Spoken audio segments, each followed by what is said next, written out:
Goodness. My problem. So continue. All right. So, Andy, thanks again for doing this. I'm curious, when did you decide you wanted to become an actor? And I understand you originally were going to pursue journalism. Yeah, that was, so it came down to either journalism or teaching. I didn't think, at that day and age, I wasn't, and I certainly wasn't sophisticated enough to believe that acting was a viable alternative for me, or a possibility. Uh, I loved acting. I acted, through school and college. But it wasn't until I applied for a Fulbright to study acting in England. Excuse me. That an ex-teacher of mine encouraged me to do, and so I applied for the Fulbright, and he made it sound as if no big deal. You'll get the Fulbright.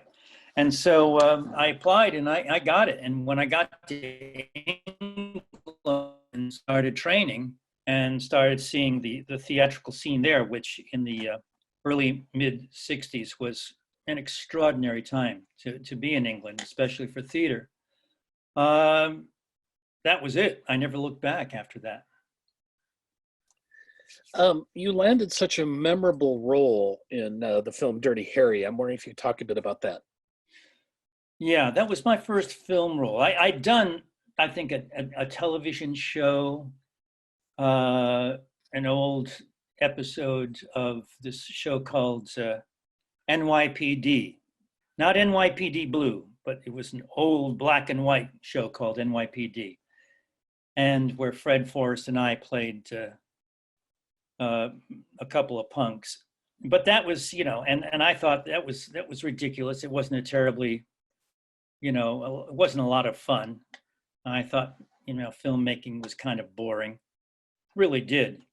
And then it wasn't until a friend of mine said, my father is a director, and his name is Don Siegel, and he's looking for someone to play the bad guy, in this movie he's directing with Clint Eastwood. I barely knew who Clint Eastwood was at the time. I hadn't seen well, that's not true. I had seen the spaghetti Western, so I must have known who Clint Eastwood was. But anyway, so I went to meet his father, and it was like a very short meeting. I was, again, very unsophisticated, didn't know how those things went. And I thought, well, it's a short meeting. He's not interested. And he couldn't come and see me in the play that I was doing in New York at the time. So I left thinking, well, that's that. That was interesting, a non-event. And then a couple weeks later, I'm backstage down at the New York Shakespeare Festival where I was doing this play. And the stage manager, who was a friend of mine, comes in and he says, and he tells everybody, because he has no idea what's going on, but he tells the entire cast, hey, Clint Eastwood is in the house tonight. And I immediately knew what was going on. And I didn't tell anybody. So obviously Don Siegel, the director, was interested in me enough to send Clint to see me in the play. And Clint gave the okay for me to play the bad guy. And then a week later, I was in San Francisco killing people from rooftops. I love that, from New York to San Francisco, killing people on rooftops. No, I'm telling you. It really was. It was. You talk about cognitive dissonance. It was a physical, spiritual dissonance. To be doing a downtown off-Broadway play, never having made more than maybe $100 a week in my life, and suddenly I'm in this huge, Hollywood film.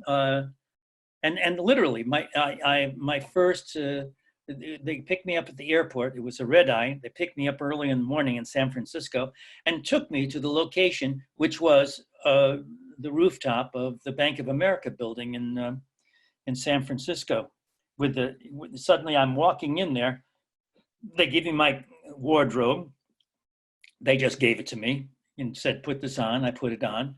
And I walked onto the set, and there were dozens of people, mainly men, setting up lights and, I mean, the whole thing. And I really just didn't know whether shit would go blind. I mean, it was a disorienting experience, to say the least. Well, you did such a wonderful job in that role. Were you typecast as a result after this? Yes, I was. I guess, I mean, and I think it's better today, although typecasting still does exist. And, and it exists for all the obvious reasons, especially if, doing a role successfully, like the Scorpio Killer. And I was very happy with the work. I thought, I thought the end result, when I saw a screening of the film, I thought, wow, this is not bad. I'm doing much better than I ever believed I could do for being my first film. Also because, Jeff, the film made a lot of money and, as you well know, kicked off this franchise of umpteen Dirty Harrys. People just figure, well, this guy is such a great crazy. Let's hire him to do crazies and psychotic killers and so forth. Well, you're so good at it, but well, I'm not going to touch that. Good. So one of the things I loved when Deep Space Nine started and I saw your name in the credits, I went, oh, I remember you from the Dirty Harry movie, plus all these shows that I watched growing up. Right. You were prominent in a lot of them and you were great in them. And so I wanted to say thank you for that. Oh, yeah, I appreciate that. You did leave acting for a while, though. Why and what prompted you to come back? Well, I left because I got sick of doing these characters. And I thought, if this is the only life I have, I really don't want to spend it, because I love acting too much, Jeff. Acting is for me a calling. It really is. It's more than just a profession. And I've spent a lot of time and energy learning the craft. And, after a while, it's like, it's, of course, I'm dating myself with this analogy, but it's like a piece of carbon paper. Do you remember those? When you wanted to make copies of a letter? I do. You would put pieces of carbon, sheets of carbon between the sheets. And then after a while, you'd use them as much as you could, and then they didn't copy anymore. They became worthless. And that's how I felt about doing all these killers and murderers and psychos and so forth. That, oh, Jesus, it's the law of diminishing returns. Dirty Harry was the best work in that area in that kind of characterization that I could ever do. I could never, ever add much more than that. So that's, and then when I realized I wasn't really getting offered anything that was more challenging, I decided, screw it. I'm gonna, just quit for a while. That's when I started teaching. We moved out of Los Angeles. There were a lot of reasons for this move, not just the work, but the work issue was one of the big ones, and it's one of the smartest moves I ever made, because I just stepped back from the whole thing and got my bearings again and refound my love. Went back to the theater, which was always a place of refuge, solace, nourishment for me. And by the time I came back to do film and television again, it was like there was no problem. I was not getting hired to do those roles anymore. Well, I was going to say, one of your favorite roles I know was playing Liberace. I'm wondering, how did that come about? It was wonderful. And that was not not too long after we had moved back. I mean, oddly enough, the role that I got pretty much even before Liberace, when we came back to Los Angeles, was Hellraiser, and Hellraiser was different because I'd never really done a horror movie before, and the opportunity to play two characters essentially is what it was. I played the good brother, who then is slaughtered by his evil brother and skinned alive, so that the evil brother has a skin and who kind of looks like me. So I got to play both roles, and that was a hoot. I had such a good time, working with Clive Barker, who was a really extraordinary man, and a young man at that time, and a hell of a writer in that genre. And then from there, to go to Liberace was a dream. That was heaven. So I love it. Absolutely love it. And I'm a big fan of Clive Barker as well. He's written some amazing stuff. Oh, the guy, unbelievably so underrated, I think, as a writer. I've heard that the Books of Blood are finally going to get made into a series, which I'm excited. Oh yeah. My God, that's great. There was one story in the Books of Blood that actually I tried turning into a film, but that I'm really glad to hear. Do you know who's doing that? I will take a look while I ask you the next question. Sure. I was going to ask you, what is the Matrix Theater Company? Matrix Theater Company was it's a theater in Los Angeles called the Matrix Theater, and it's owned by an old friend of mine, Joe Stern. And Joe and I, we'd known each other for years, and he wanted to start a company, and that's where I really started directing. I was an actor in the company, and then I started directing, and there was a period, I would say, of 8 to 10 years in which I think we were doing the best theater in Los Angeles. We had a great company. We were doing wonderful plays, and it was a very nurturing, creative place. Out of that, I because of awards that I won for directing at the Matrix, Rick Berman allowed me to direct some Star Trek shows. But that was a very important time of my life. Very creative. That's so neat. And I'm going to ask you about directing in a minute. But to answer your other question, it's Seth MacFarlane. Oh my God. And it's for Hulu. And it's going to come out for Halloween this year, assuming everything is still on schedule. Holy cow. Boy, Seth does. He has a range, that guy. He certainly does. Oh my God. Wow, that is interesting. Yeah, I wonder how many of them are going to do.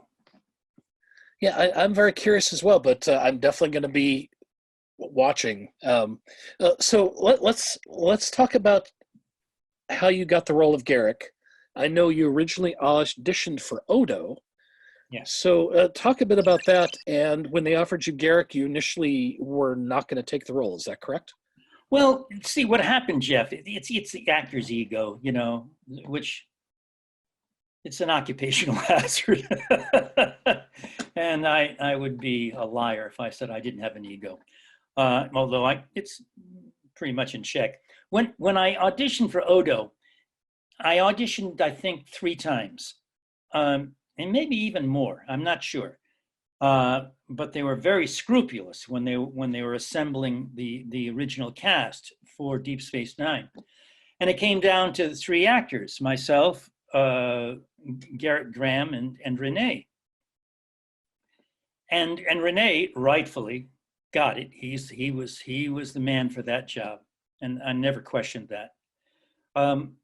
but then they came back to me a couple weeks later and said, listen, we'd like you to come in and read for a character in an episode. And it was presented to me by my agent as just being one episode. I had no idea of what their plans to do with this character. And I thought, oh, for Christ's sake, you just put me through the hoops and the rings with auditioning for Odo, and you want me to come back and see me again? I mean, by now you should know how many hairs I have in my head. And I said, no, I told my agent, I said, no, just tell them, make an offer or forget it.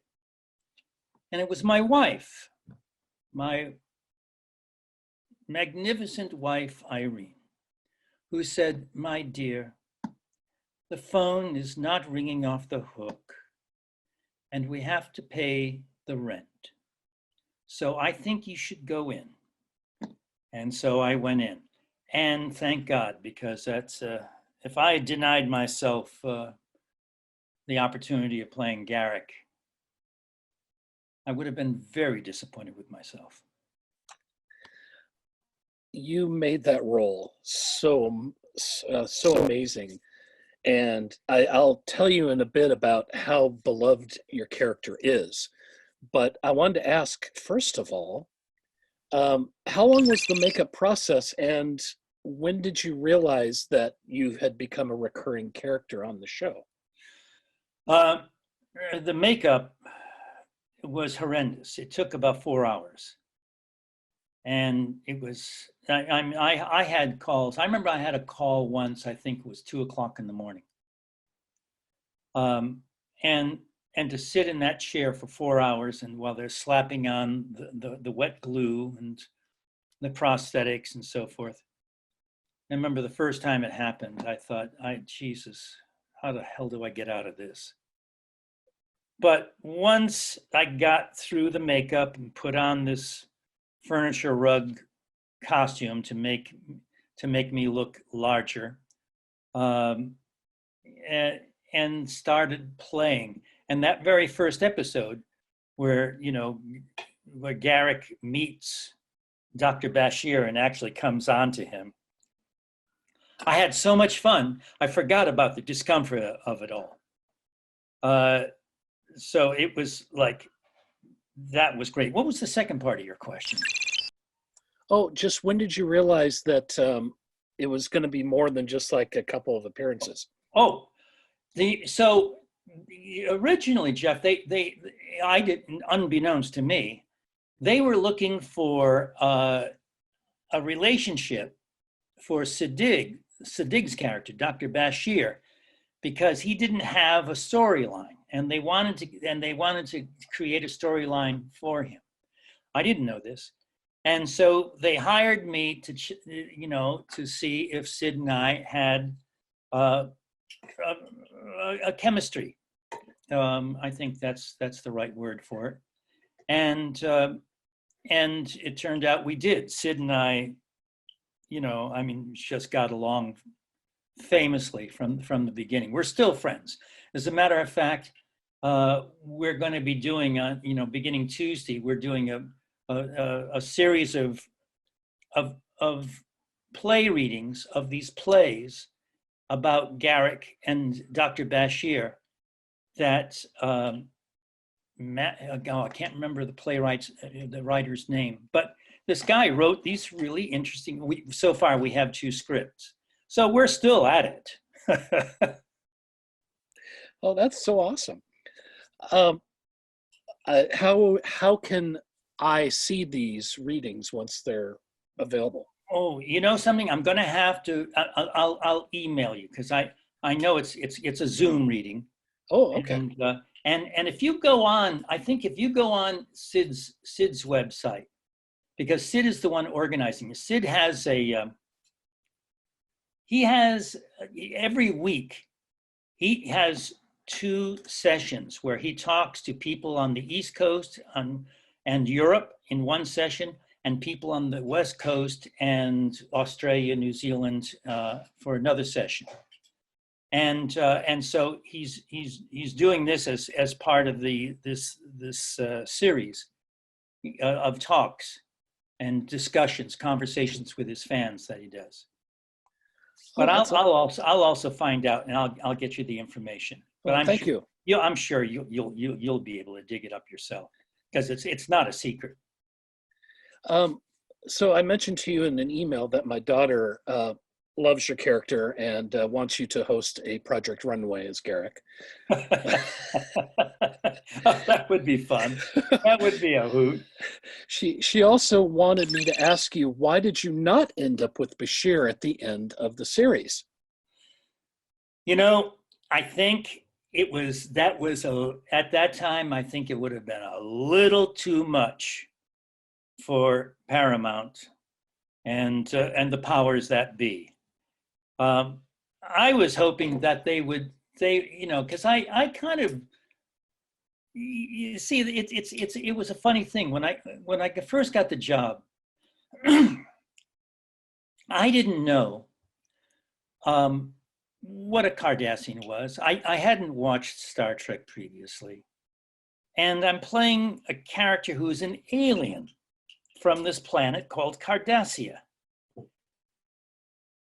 And so I did some research, and the only Cardassians I came up with was David Warner did a two-parter in Next Gen, and Mark Alimo also in Next Gen. But that didn't tell me much about who they are, other than that they were mean sons of bitches from the way that David and Mark had played them, and the way they were written. And the writers, Ira Bear and his staff, for Garak, it was a different kind of Cardassian. He wasn't a gull. He wasn't this militaristic Nazi.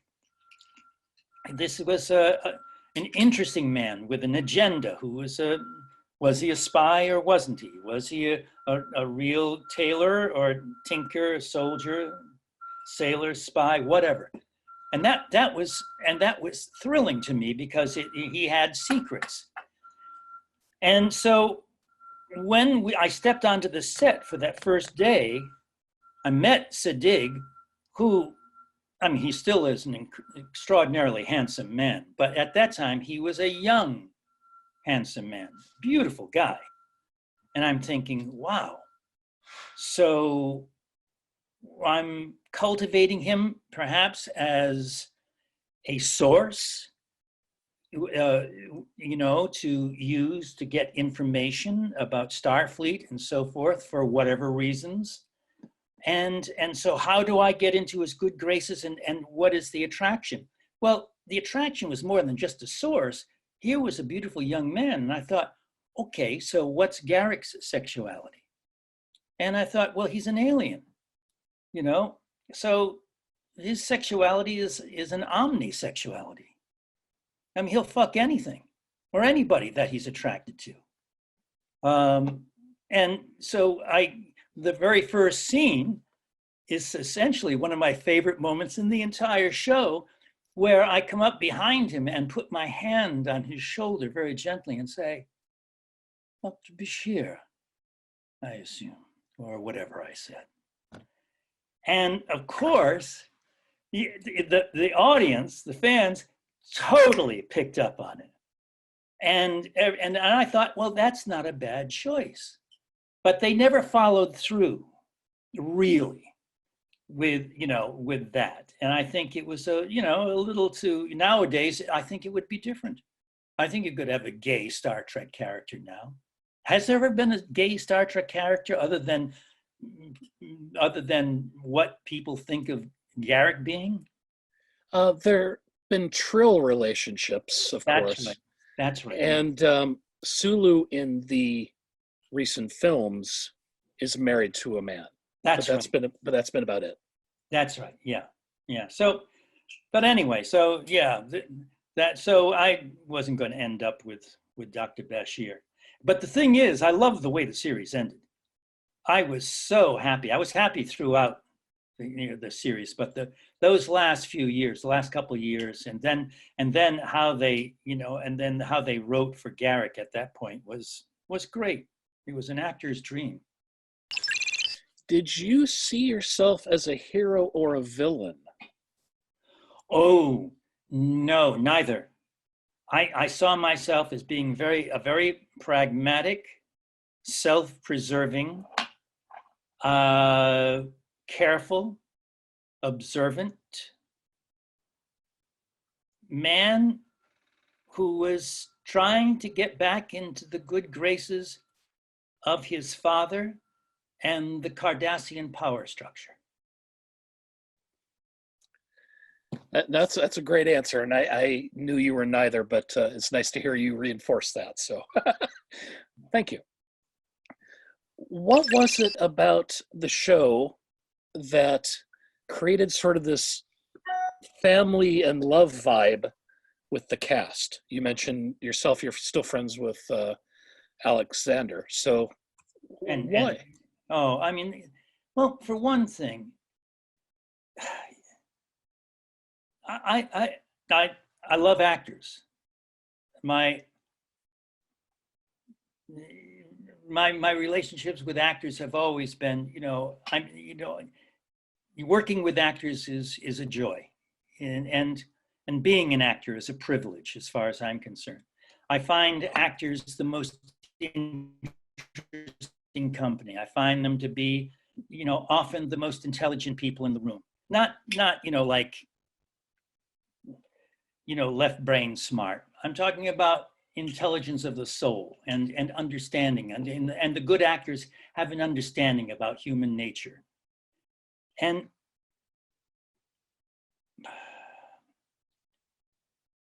the cast of Deep Space Nine was an extraordinary cast, an extraordinary group of individuals. Over the years, getting to know, for instance, Avery Brooks, an unbelievably extraordinary man of integrity who basically was there for his race and representing a Black man who was a leader and a father. And Rene Aubergenois, God rest his soul, who was like one of the sweetest, prickliest guys on earth, and who I'd worked with over the years, and an amazing actor. Armin, who I got to know on that show. We'd known each other kind of before then through theater, but we really got to know each other, working on I mean, it was like these are, and Nana, who I mean, talk about integrity. I mean, I adore her and her spine and her point of view and the way she took Kira, and made Kira into this force. It was a great, and also it was like, that's Ira Bear, who is a real student of film and actors, and who was the one who carefully brought us together. And the way he brought together not just obviously the regular cast, but the irregulars, I call them, like myself and Jeffrey and Casey and Mark and all those. I mean, wonderful actors who had been around, and all of us, Jeffrey, having the background of theater, and especially those of us who were playing with masks. You really do need training, and you need a background in, I think, some kind of theatrical training to be able to project beyond the mask. Some young actors would come onto the set who weren't that experienced and who didn't have that much training, and they'd put on those masks, and a few of them sort of like died there. They didn't know how to use their energy to project beyond the mask. Yeah, it was. I don't know if I'd call it a love fest, because we had our squabbles, and we are all kind of bitchy, irascible people at times. but we certainly respected each other, and we respected each other's work. Well, you said yourself earlier that actors have egos. Yes. And when you see so many shows being made, and the majority of stuff you hear about them is, oh, these people didn't get along and all this other stuff. It was nice to see and have it reinforced in that documentary you guys did. Yeah. Yeah, that was That fun. the love and respect is there, and it Yeah. was wonderful. Yeah. What made you decide you wanted to direct? You mentioned earlier you directed an episode of Deep Space Nine. I know you also did 2 Voyager episodes. Yeah. Yeah. And I did several episodes of my friend Joe Stern, I mentioned earlier, who still owns the Matrix Theater here in LA. He was the showrunner for a CBS show called Judging Amy. And I became one of the I was on the roster of the rotating directors for that show, which was, a lot of fun. I wanted to direct because I can, and because I'm smart enough to direct. And I know enough about the craft of what it takes to build a play and a production, and to work with actors. And there is also material, and it's also a different way of working on material, because we did mainly modern classics, Pinter, Beckett. And these are playwrights that are really near and dear to me. And I wanted to work on this material as a director, because as a director, you really have to understand what the entire play is. As an actor, that's not necessary. You have to have a take on your own character. That is your little garden to cultivate. So you take care of your character. You're able to plumb the depths of that character and come up with choices and actions for that character, and that's your business. But for the director, the play, the entire play, and indeed the entire production, is something that you have to oversee, and not only oversee from a distance, but also to be able to get inside it as well. It's not an easy job. A lot of people think they can just direct by saying, "Oh yeah, I have attitudes, I have opinions, I can tell you where to go and how I want you to say it." That's acting from, I don't know, Amateur Night in Dixie someplace. The great directors are the ones who fully immerse and embrace and absorb the play, so that when an actor says, "I don't understand the scene, what's it about?" you can be literate, you can be able to help them, guide them in a way that they find their way. And I'm not by telling them how to do it. I don't want to teach anybody how to act when I'm directing.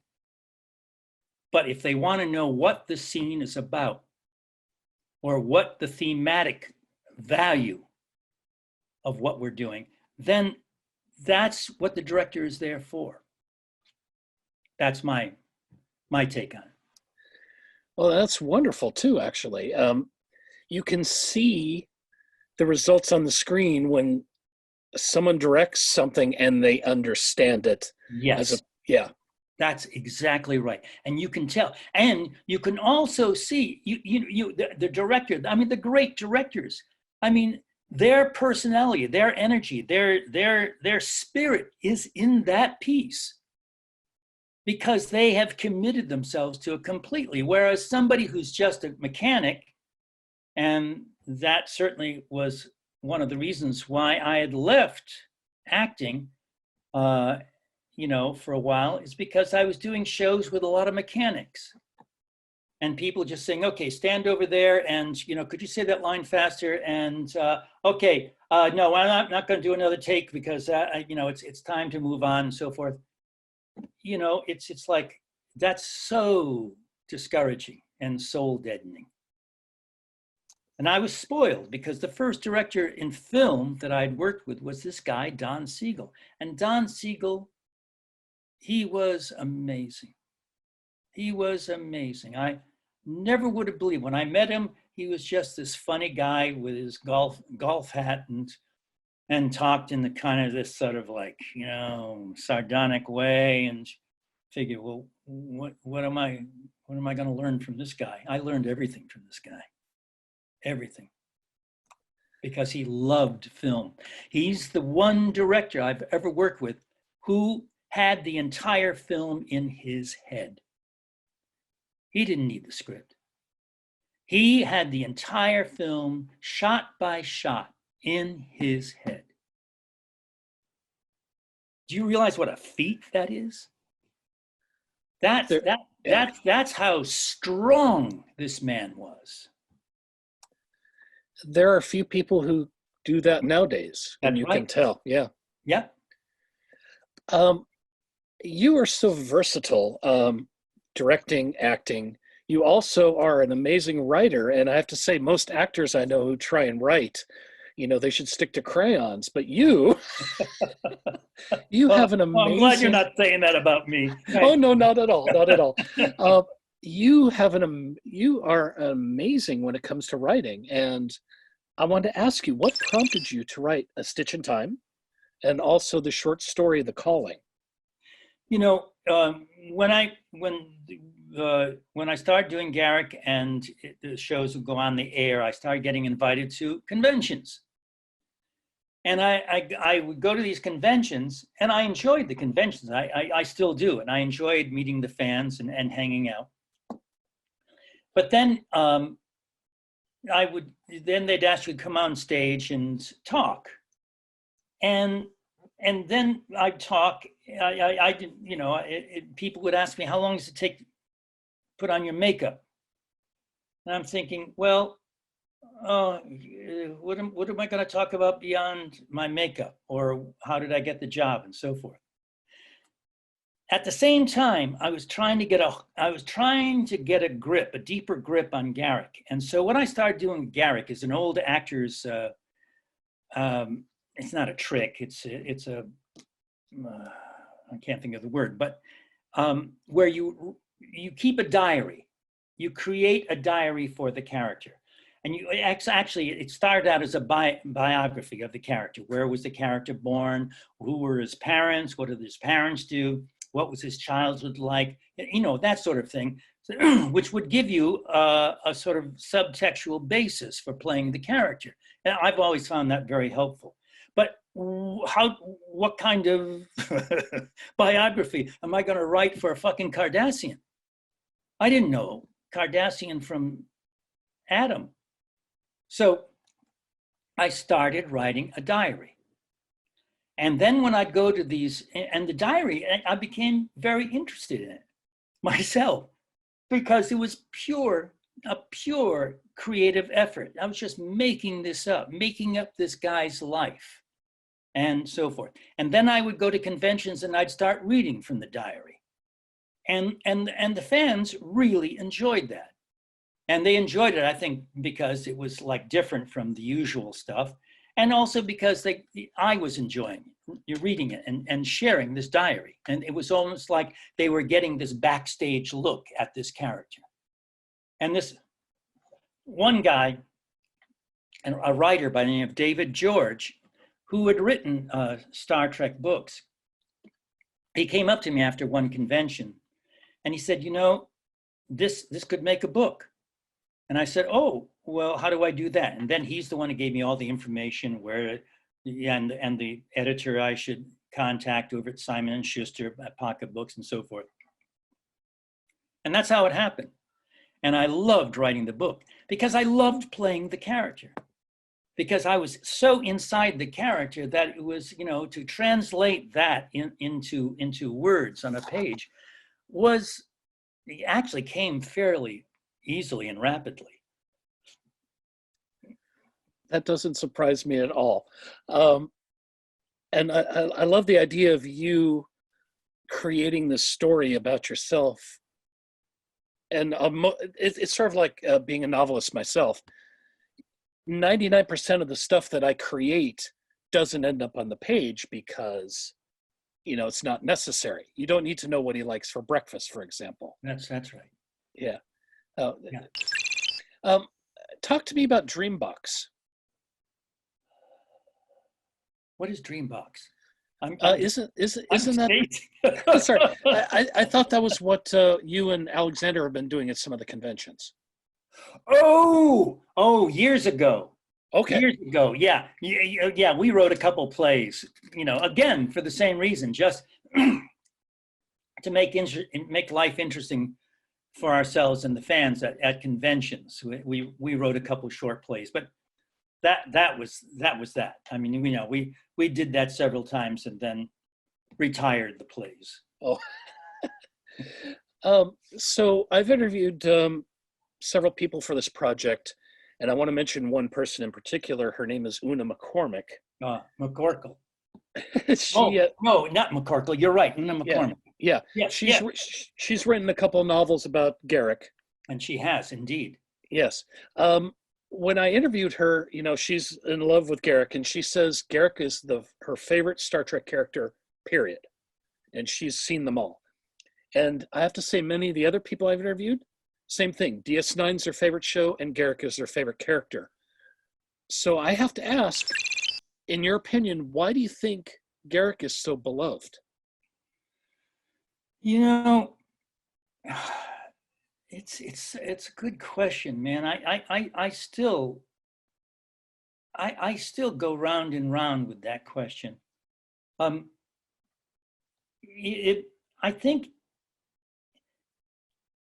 think it's because that there were layers to this man. And you didn't know if you liked him or not. And if you liked him, you felt a little kind of a little ashamed of liking him because there was something that wasn't quite right about him. And yet he had charm. He was a liar, but he had charm, and he was a skillful liar. And he knew he was a liar. And you knew that he knew that he was lying. And yet, at the same time, there was a seduction.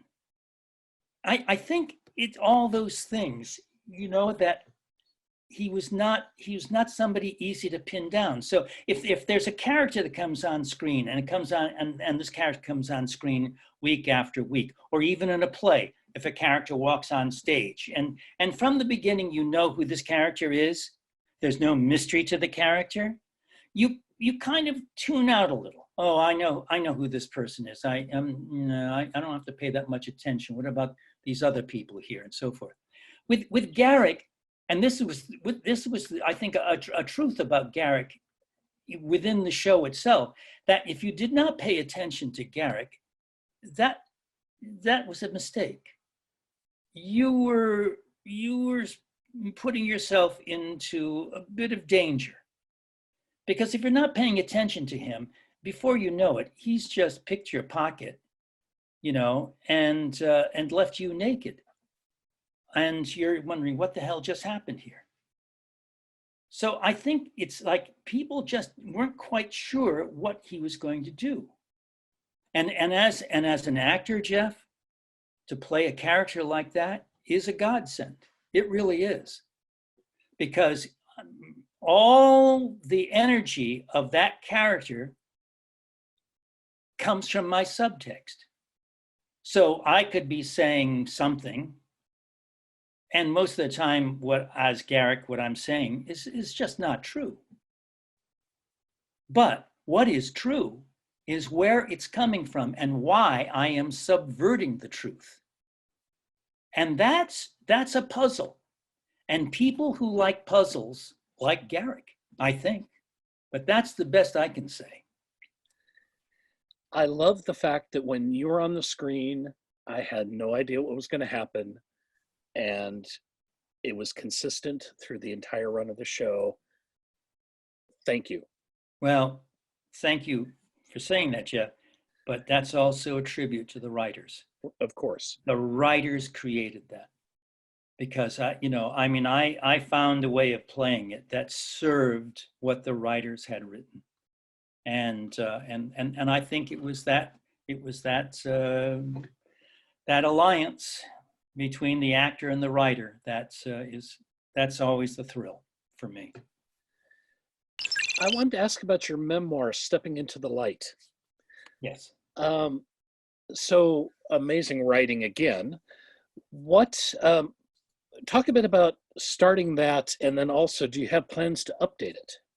You know, it's great you should ask that, because yes, I've just decided I am going to do it, because I would like to write about things like Garak, like the whole experience with Garak.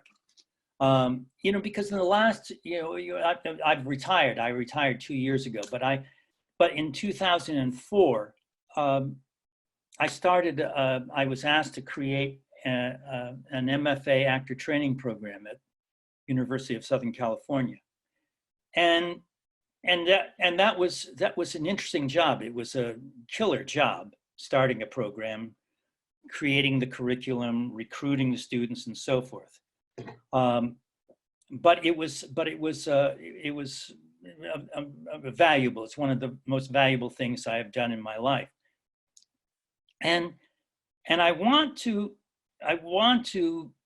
continue that stepping into the light sort of memoir thing, including things like my experience with Garak.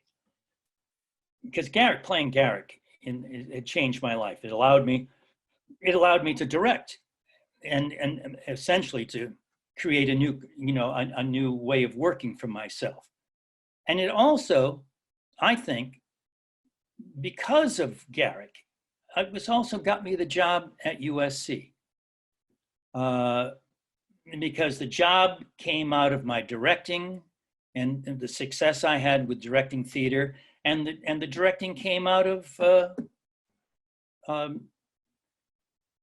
Star Trek, and obviously Joe Stern at the Matrix.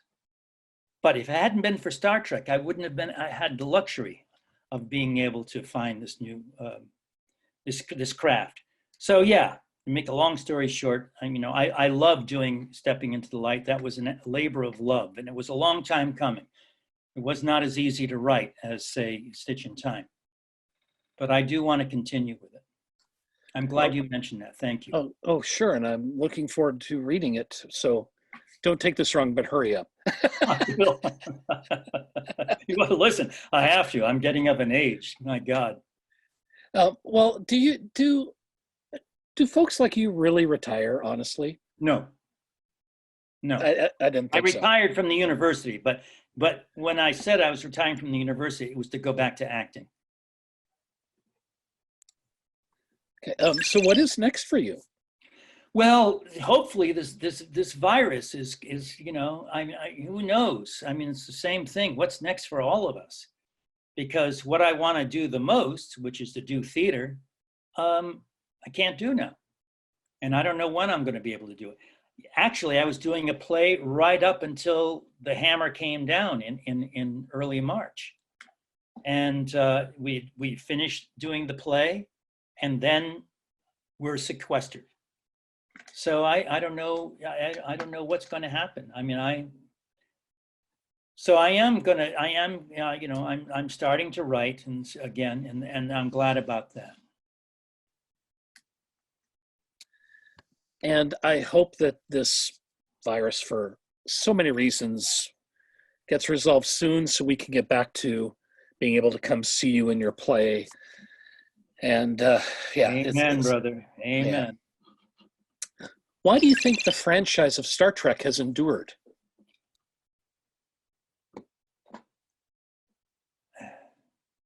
I don't know. I mean, look at us. Look where we're at now as a race. I mean, it's like a perfect shitstorm that's going on. There's the virus. There's the Black Lives Matter. I mean, it's like there's this insane government that we have that seems to care nothing for its people.